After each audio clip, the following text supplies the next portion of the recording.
John, I wanted to finish where we started, which is with Donald Trump, an old friend of yours, and a guy that is extremely polarizing. I think that's probably fair to say. I guess he's probably the most famous person in the world. And at this current time in 25, he's probably the single person that more people love and more people hate in the entire world right now. I think most people would agree with that. And I'm wondering how you can talk to people about how they might process their relationship with Donald. I do it every week. Right? He comes up every week. He does. He does. Isn't that fascinating, right? Okay, so you're an expert of this. And it's interesting because you know him and you've talked to me in the past about, you used to live at Trump Tower and all that. Maybe you can talk a little bit about that background. Talk to me, because he talks about it as Trump derangement syndrome. And there's people out there that probably think about him every hour of every day. And then there's people that adulate him and look at him as their God and Savior and think about him every hour of every day. Both are fooled. Right, and there's people in the middle, I guess, but probably fewer people in the middle. That's the way it is, isn't it? Right. So talk about this. You have a dumbbell-shaped curve society or a bell-shaped curve society. When you have a bell-shaped curve society, you have stability. When you have a dumbbell shape, you have revolutions. Okay, and dumbbell means the weight's on both ends. Both polarities. Right, whereas the highly polarized states of support and challenge. Okay. But support and challenge. I want to make a statement here. I want everybody to hear, whoever's listening here, I want you to really think about this. You're only going to grow in life to the level of both praise and reprimand you can handle. So if you can handle this much praise, but only this much reprimand, you're only going to grow to that level. You're constrained by the one that constrains you. You're constrained by the one that controls you. Okay. Now, I had a guy in South Africa. He had 9 companies and a holding company with 9 subsidiaries. Very young guy. When I first met him, he was around 37. He already had this accumulated. I mean, telephone companies and shipping companies. The guy was just off the charts. Very brilliant guy.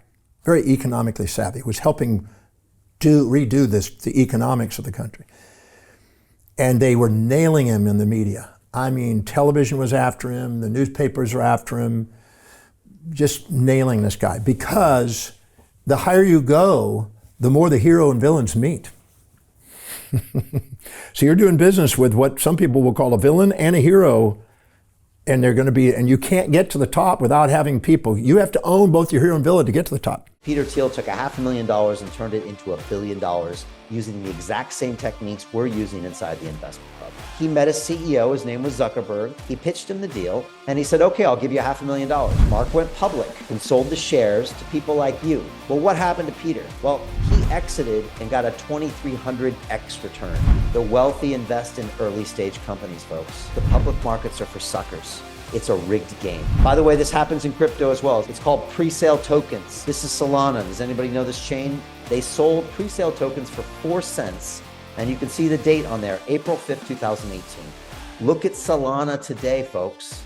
That thing's up over 1,000x. The media and Wall Street and all these hype people get you to buy the top. Meanwhile, they put their clients in at the bottom and they use you for liquidity to make their clients rich. You can play this same game. You just have to have the financial education and the deal flow. That's it. And so I did what I called column 6 and 13 on him. I said, go to the moment where and when you perceive them really attacking you and falsely accusing you with distorted information and attacking you. You really are angry and hurt by it. Great. Who is distorting and praising you in equal and opposite format at that moment?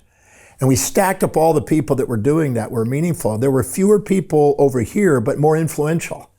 And many people over here that he really didn't put a lot of emphasis on. But the total was a balance. And I made him go through each moment he perceived one, where the other was, and centered him. And when he got through, he goes, there's nothing out of order. I said, nope. You were fooled by reading only information and didn't think through to see both sides. Entropy and disorder means missing information. The hidden order is when you see all the information. So I made him ask a question that he'd overlooked and he was unconscious of. Where were the supporters to balance the challengers?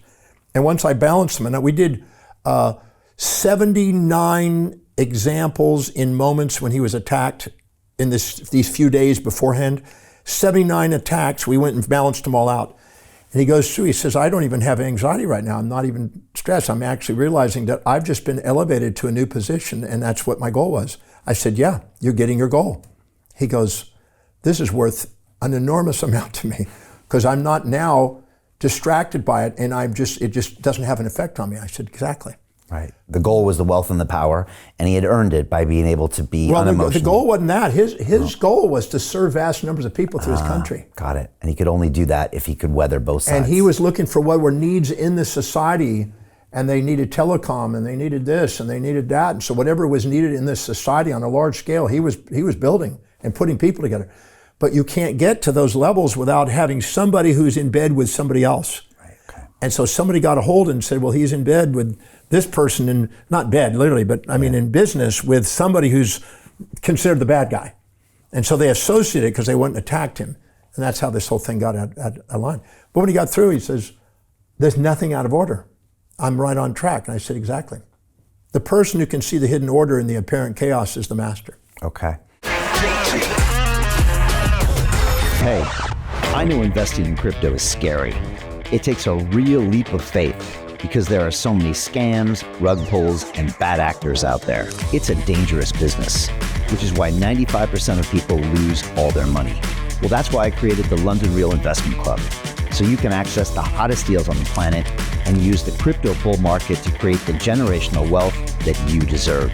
Join my team of over 100 people from around the world that are making millions of dollars behind the scenes investing in blockchain, AI, Web3 games, DeFi, Bitcoin, and more.